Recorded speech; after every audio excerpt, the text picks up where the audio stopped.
I was sent to the Executive Leadership Council's Strategic Pathways Leadership Week seminar. And as you know, if you've read the book, No Thanks, Seven Ways to Say, I'll just include myself, or if you've heard me speak, this was a turning point in my life. In fact, some of you have gone as far as calling this my origin story because those series of meetings and sessions there in South Florida would have such an impact on me personally. And as much as I've talked about what happened in that room, I have mentioned that there were 250 other extraordinary women in the room. About 30 of them stayed connected. In fact, there was a woman named Diana Allen who had the idea when we were out on the yacht after everything was over and they were sharing with us what life could look like with all of the beautiful houses in Miami and jetting around on a yacht of all things. That party was awesome. But she had the idea on that evening cruise to start a group chat among us. This was 7 years ago, 2016, and here we are today. In fact, Diana, I owe a big thanks to. Because of her, I stayed connected with about 15 of those women, and we're still very close today. In fact, Diana called me while she was in the midst of working on her doctorate, sometimes frustrated, sometimes elated, because what she was working on was related to the topics that I explore in leadership, especially around women, women of color, especially Black women, and their experiences in corporate America and in business. She delves very deeply on the topic of sponsorship in her doctoral thesis. And she had to work her way around because her first doctoral thesis chairman was not on board. I invited her on the show so she could tell a little bit about her research, which is intriguing. And I love it because it takes us beyond all the table talk. You know, let's get a seat at the table. Let's build our own table. Let's create our own table. You've heard it all. But the fact is that the Gen X women that I speak to have been in the room for a while. They're trying to get to the room behind the room, those tables that are absolutely exclusive. But what happens between the time they get in the room and trying to get to that next room, that's what we want to explore. I have today empowerment champion and senior cybersecurity expert, Dr. Diana Allen, today in a two-part series. You'll hear part one today. You'll hear part two after my book is released. Yes, please. 7 Ways to Say I'm Entitled to the C-Suite, because Diana is a voice in the book. Her research and insights have made it into my book. So you're going to have to wait for that one. But until then, here's part one.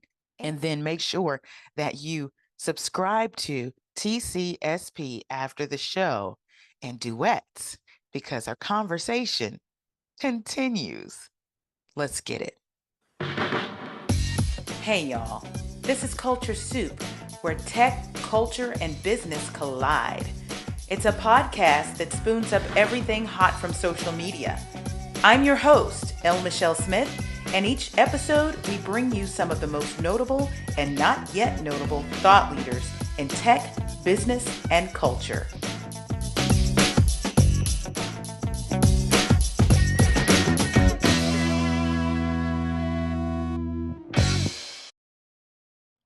Hey, everybody, I am so excited. This is a very special day because 7 years ago, I met Dr. Diana B. Allen at the Executive Leadership Council Strategic Pathways Leadership Week. And you know what? We're still friends. We're closer than we've ever been. In fact, I was in DC in the December timeframe and had a wonderful dinner. Do you remember, Diana? I do. It was awesome. It was Yeah, so I amazing. bring my coaching community together in different cities when I travel, and Diana was one of those faces that showed up and just made the night incredible, an incredible night of community. Diana is an empowerment champion, and she is a senior cybersecurity expert. I'm so excited to have Diana here. Diana, how you doing?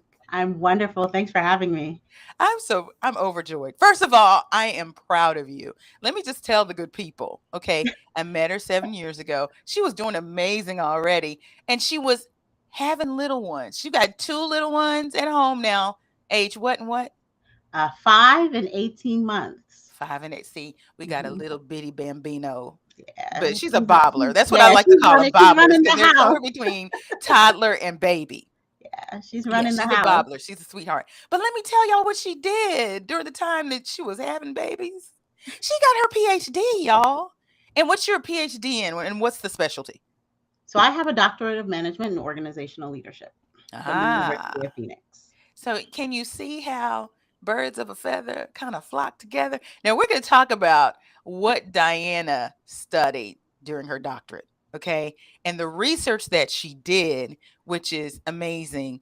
It actually adds to the conversation. Let me just tell you, I am one to call out a lot of these studies that are very popular that come out year over year. I won't name any names, but that do not add to the conversation, that only repeat what we already know. And you know what? That's so 2000 and what, 15? I mean, Diana, you could 2008. speak to this because it used to be, oh, they gave us a voice, but now Yes, it's like, come on. yes, absolutely. So I think that part of the discussion we've been seeing over the past few years is, Black girl magic, women empowerment. Let's get a seat at the table. If you don't have a seat, bring your own chair.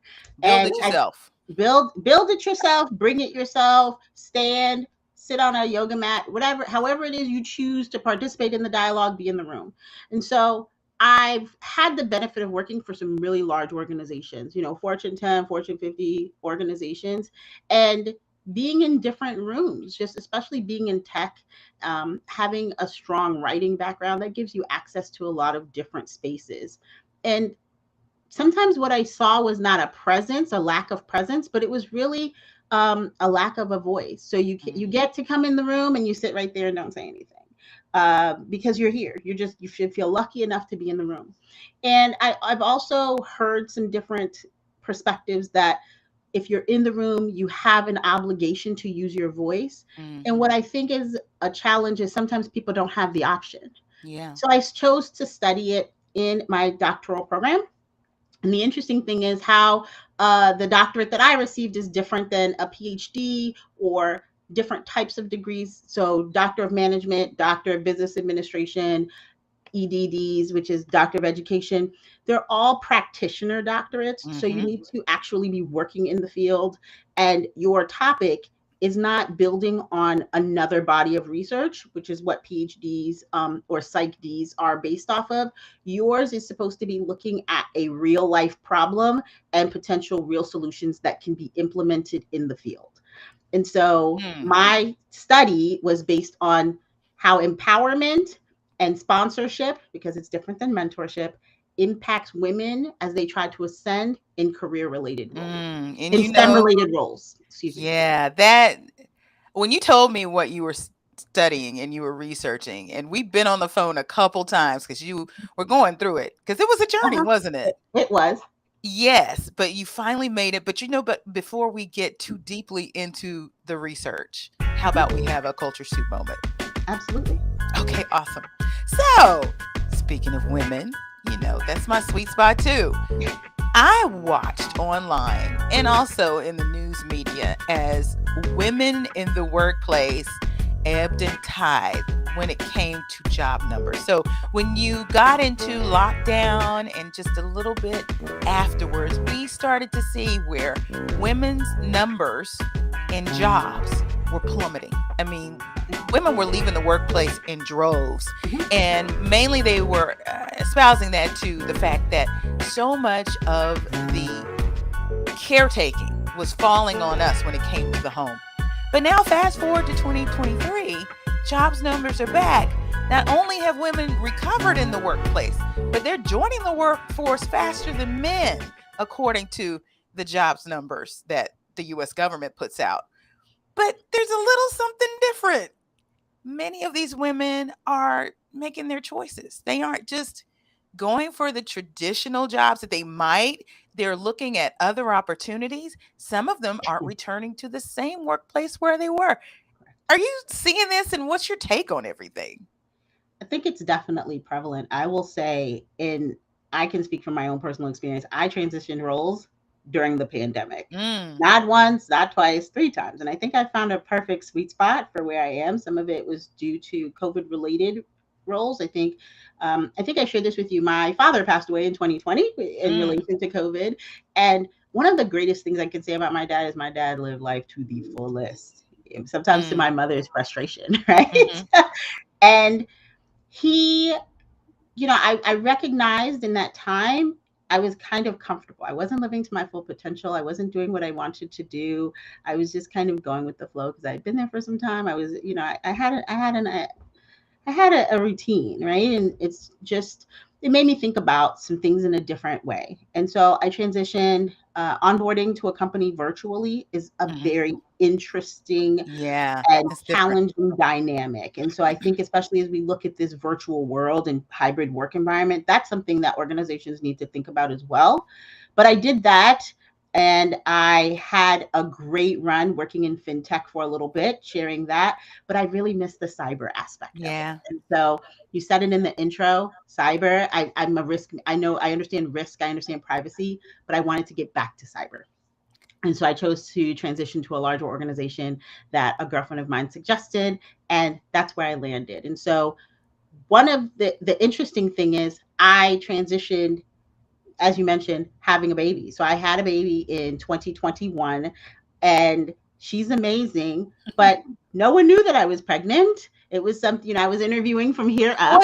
yeah, you were on screen. And so I think that with that transition, I avoided a few things that even came up in my research. The motherhood penalty is Mhm. what it's called. And the contrast to that is the fatherhood praise, like, oh my God, you had a baby, versus, oh my goodness, you had a baby. You had a And baby? so What are your that plans? impacted women Yeah. in the pandemic. It also, but the gap for people to homeschool, for us to figure out what was going on with bouts of COVID in our households, has also, what's not being reported yet, it's causing a wage gap, a Mhm. wider wage gap and wage issues. So I think the next piece that you'll be seeing in the research or seeing in the reports is not just that women are transitioning to jobs, new companies, new roles. You're going to start to see analysis of the wage gap and the wage earnings, and if that motherhood penalty or that slight break has impacted the socioeconomic status of households. Wow. Well, and my book came out during the pandemic. So many people It did. did things that were different from what they were typically. And there's something to what happens to us psychologically Absolutely. during extraordinary change. So let's talk about this research because it's so needed. And I hope it gets a lot of shine because it moves the conversation forward. Like I said, that's so important. So you started out, and I want to talk about the run up to it because originally, Mhm. while the study now is about women in general, Mhm. you had some other plans. So tell me about what you set out to do and why you ended up where you are now. So I set out to research the role of women of color in STEM related roles, right? And I went and had everything you write in your dissertation or you write in your research or a journal has to be backed up by statistical evidence. And so I sought out to define women of color as women who were Asian, Black, Hispanic, or Latina. Hmm. I left out Pacific Islander, Native American, and Indian descent. The reason being is that there, when you look at census data, so I started with the Hmm. Census Bureau data, that demographic, Pacific Islander, Native American, Indian, is 0.1%. And so it's not enough to be statistically relevant for me to know which one fell into which category of that 0.1%. So I had to exclude them. And so I sought out to identify the impact of women who are Asian, Black, Latina, or Hispanic, and because they were larger demographics and I could find women in those categories. And I chose women because I had greater access to women, and I think it's understudied. And so that was what I was aiming to do all the way up until, so I defended in the fall. So it all the way up about a year. It took some time. So from the start of my program in 2019 all the way through, that was the plan. And so once I got through, I had all the research supporting, how many women are in tech related roles, and so in STEM related roles. And STEM is, broader than just tech, but Sure. I sought that out. It came time for me to do recruitment and identify participants for the study, and I struggled. I Hmm. struggled because, and it's kind of an oxymoron. You knew you had to identify a real world problem based on the type of degree that I was getting, and you find a gap in the literature or a gap in the research. So I found that there is not a lot of information about women of color as this Hmm. collective. So I'll take a sidebar for a second. When you see research about diverse women, white women are included in that population, and they rarely bifurcate it based on race. So you're going to see a generality of women that are diverse, but you may not see something that's specific talking about the challenges and experiences of Black women, Right. Asian women, Hispanic women. Right. And so I delved into those elements to see if there were differences, and that's how I chose them as the initial population. But when you first started reaching out to women Mhm. based on the segmentation that you set forth for your study, you Struggle. hit some roadblocks. What were Absolutely. those? So I could not find women that met the criteria of the study. Okay. So So the tell us what criteria. that means. Okay. So in order to qualify for the study, you had to identify as a woman. You had to fall within the demographics. So be Black, African American or Black, Hispanic, Asian, or Latina. You also had to be in a leadership role, senior director or above, between the years of 2017 and 2021 for a US based company that had at least 1,000 employees. So large organizations, US based, because some Senior other director or countries, above. senior director above or equivalent for your organization. Some Okay. organizations So don't have this AVP, title. maybe. Could Right. be if that's how your organization is structured. And so I went to LinkedIn. LinkedIn is the place to go. What I started to find is that I have tons of men in my network because I work in tech, but they are vice president of this, CISO of that, chief this, chief that. And then you find women and they're global head of Hmm. technology, lead of infrastructure, um, global Senior managing consultant lead. of something. I mean, they had you add global in front of it and it makes it seem really big. Yeah. And so that made it really challenging because I had to put sample titles in the selection, right? So I, VP, senior director, or equivalent or above.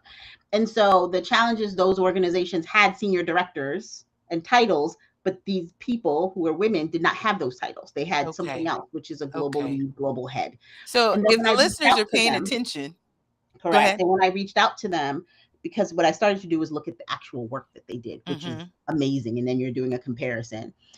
They were very hesitant that, oh, I don't know if my experience qualifies, or I don't have that title. Maybe you should talk to my manager. But their manager or their leadership, they didn't meet the criteria because most of them were not women. The first piece that you Okay. needed to do, Yeah. you had to have to qualify. And so So they if were you really don't mind me, I surprised. want to stop and Go ahead. review what we've said so far. Absolutely.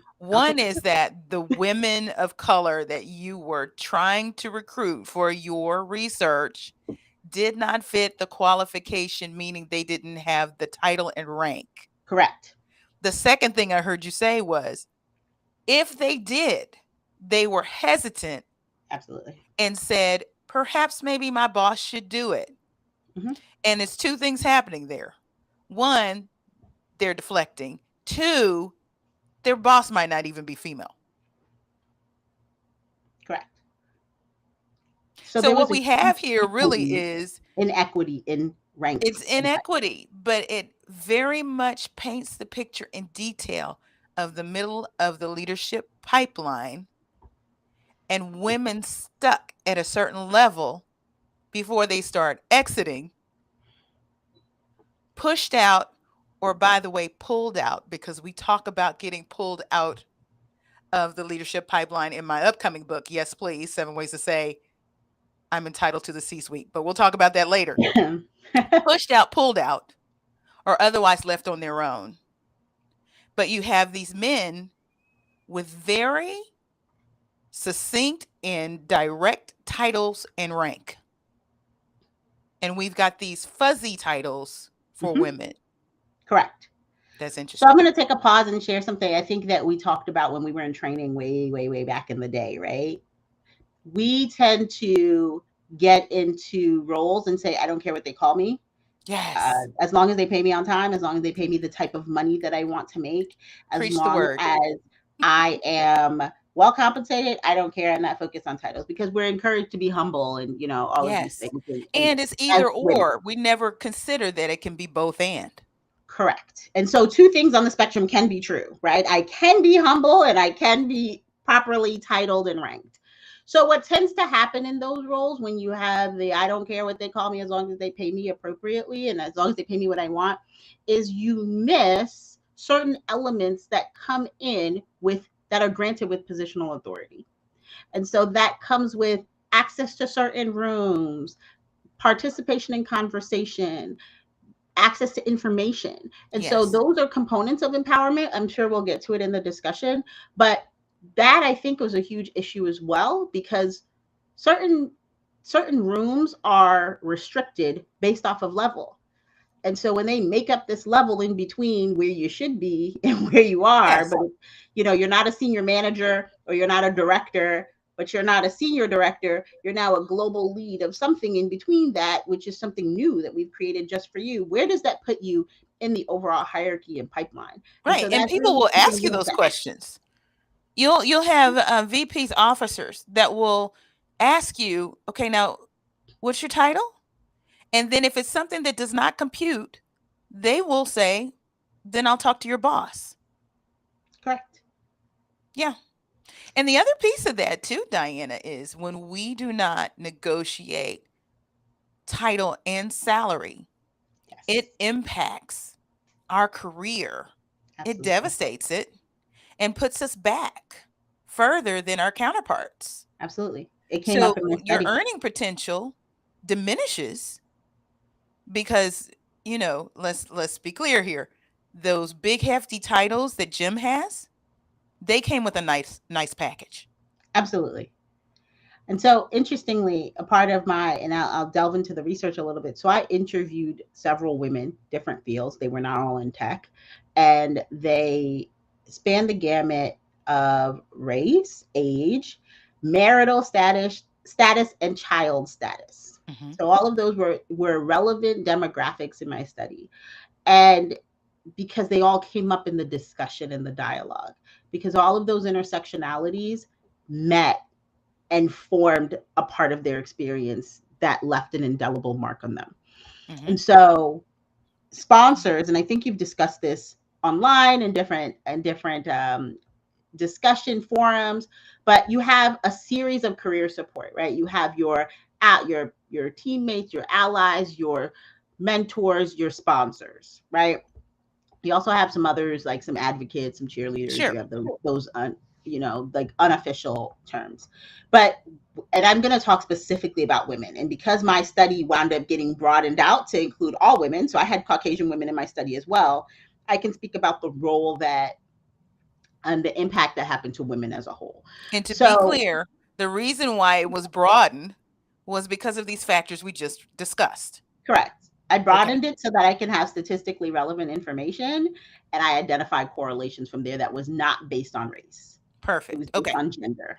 Good. We're Um, all aligned.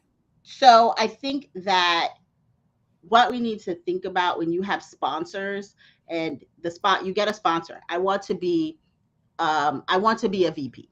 Mhm. Here's my sponsor. My sponsor is going to leverage his or her political capital, going to help me get there. I get to the room. Great. I'm in the room. Now what happens? Right? I think we are you got a seat at the table, you got a seat in the room, see you later. That's it. Right? That's what tends to happen. Yeah. And then if you pay attention, because I'm a qualitative researcher, right? So I'm looking at trends and patterns. A year later, that person is transitioning to a new role. Sure. Or And transitioning out. transitioning out to a new role, more likely than Yes. not Mhm. transitioning to a new, I didn't mean transitioning to a new role in the organization. And Gotcha. so Gotcha. what I started to try, I researched was, are they empowered in their role? And what does that mean? And so I researched empowerment theory, which was initially found in 1977 by Cantor. I can give you all of the stats and all of the people. Um, and I actually found that theoretical model because my initial dissertation chair said that race and gender have nothing to do with elevation in career I growth. remember that conversation. And Oh, um, yeah. he challenged me exponentially. And he was a white male. And he was like, look, that don't talk about critical race theory. Don't talk about that. It's not true. Women leave the workforce voluntarily all the time. And he challenged me in some interesting ways that really, it was super frustrating. I can't, that's not You're a very being doctoral nice. word to say super frustrating, but it was super frustrating. You're being Um, really nice because I mean, I was hot when you told me. I remember I made that phone call. And so he had a couple of points of view, which were not necessarily wrong. They're just different from his point of view. He said if there are 10 women that are in a role, that are there's an opportunity, there are 10 women, and only 7 of them are qualified. 7 women are qualified, so you push 3 out. 2 of them are not interested at all because it doesn't align with their career goals. Now we're down to what, 5, right? How many do you suppose that we add to the organization? All 5? He said now that's an oversaturation. How many is enough?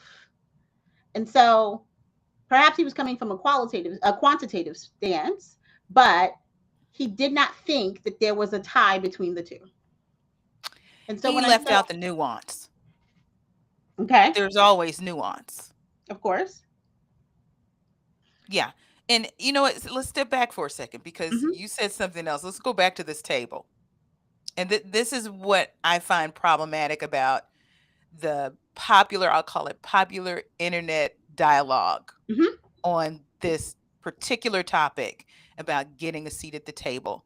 And typically, I feel the ones that are saying this in respect to corporate America, hmm okay, um, probably haven't been in enough rooms to know what can go down when you're actually at the table. correct.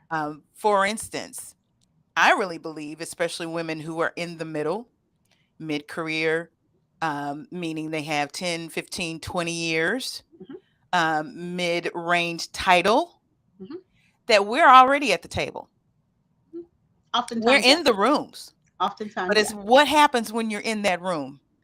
If you come in there with the, mushy, squishy title, see how it goes down, right? If Correct. you don't have the executive presence because no one has afforded you, the opportunity to go to a strategic pathways to learn about these things and how it's culturally nuanced for even us and Correct. what code it can mean, you don't really know how it can go down. So we have to be prepared not just to be at the table, be in the room, but be prepared about what to do when you're in that room, being prepared, and then try to get to that boardroom behind that room where the decisions are being made. Yes. So terms like succession don't go over our heads or we don't even hear them. Absolutely. Or what's the other word that I love so much? Calibration. I think calibration, consensus, situational awareness. Yes. There are tons of things that are challenging. And so what I will share with you is I think that the role of a sponsor does not end when you get to the position. I think that the role of a sponsor and their power and influence, at least for a little while, is to help you be successful when you get to the position. And that's where empowerment comes in. And so empowerment, and some people believe that it's not given or taken away and all of those things. There are some theories, but empowerment has two elements, right? There's structural empowerment and there's psychological empowerment. Psychological empowerment has to do with your values align with the organization. You believe you can do a good job. You feel good about the work that you're doing. You have confidence, right? So you don't suffer too much from imposter syndrome. You're really excited. So psychological empowerment, that's one component. But structural empowerment is a bit different. And so structural empowerment has to do with access, information, resources, and support. And so that is definitely within a leader and or a sponsor's control. And so what tends to happen to women, so when I was mentioning the example of the table, so now I'm in this role, I'm here, I'm in the room, and folks are like, all right, Michelle, you made it to the room. Good seeing you, good job. Now you're one of us. That's a lie. It's not true. It's not true. So what tends to happen is we have several challenges as women we have the glass ceiling, the glass cliff, the glass floors, the concrete ceiling, the bamboo ceiling. There's all types of entrapment around us, depending on where you fall. But I'll give you a few scenarios and examples, and you can nod and tell me if you're familiar with them. Someone comes into an organization, and they're given 6 months to put together to make some strides on a project or an activity, something that's been stale or something that hasn't made movement, and they give it to the new woman in the role. However, their male counterpart has gotten 16 months to do something similar, but you have 6. That is a lack of structural empowerment. You don't have the adequate amount of time to accomplish similar results. You don't get the ramp up time, the adoption curve, all of that. Another thing that's a real life example of a lack of structural empowerment is authority. So you're a vice president, I'm a vice president, but we're different vice presidents. I have head count, you don't. Yes. You want head count and you want to hire, but you have to go through this mysterious committee of people that have to approve and review and give you authority and all of these things so that you can hire. So now you have work that is where you need 6 people to do it or 4 people to do it, and there's you and one other person. And so that's a severe limitation where your sponsor, who should be a person of influence, should be able to see those things and be able to say, hey, Jim, hey, John, hey, Diana doesn't have the same amount of time. Who can do that in 8 months? Provide the mandate and tell their peers. Correct. You need to work with her in making sure that she has what she needs. Cut the crap. People and processes. Colorful words, but they'll be like, cut the crap, give her the budget. Why are you binding her hands? Yes. What's going on? And they'll say those things and break down those walls and barriers. And so that was something that was very prevalent amongst my participants, was that sponsors were able to give them tough love at times and work on the back end to make sure that those things that were happening were removed, those barriers. What an awesome conversation with Dr. Diana B. Allen, senior cybersecurity expert and empowerment champion for especially women in tech. You know, I have a couple speaking ops coming up very soon. April 4th with the Executive Leadership Council, I'll be hosting a workshop at their Power of Women at Work. And it's all about ways that you can advocate for your sisters in male-dominated spaces. Again, that's April 4th. You can go to elcinfo.com to register, and it's open to any woman of color who is high-performing and excellent. It helps to have somebody sponsor you in too. Also, I'll be in Pittsburgh in May at the Opera Conference, while I will be facilitating their opening plenary. It's a panel on how work has changed in the arts industry, but especially in opera, and how we will move forward in this current cultural and social and economic context. Finally, you know about the book. It's coming in June. Yes, please. 7 Ways to Say I'm Entitled to the C-Suite. The launch crew is already on fire.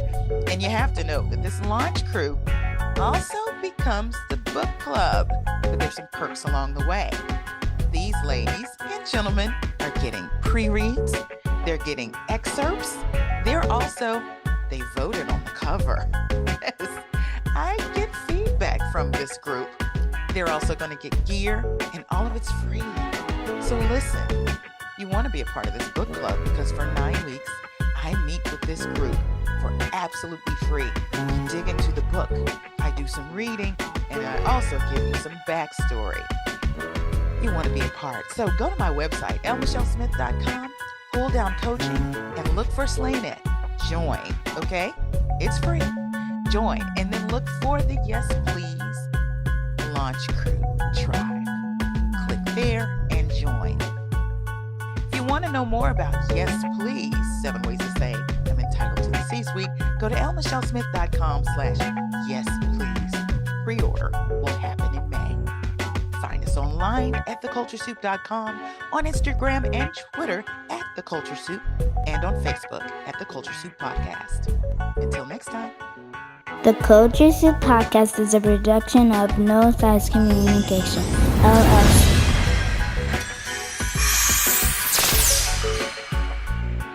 The Culture Soup Podcast is a registered trademark of No Silos Communications, LLC.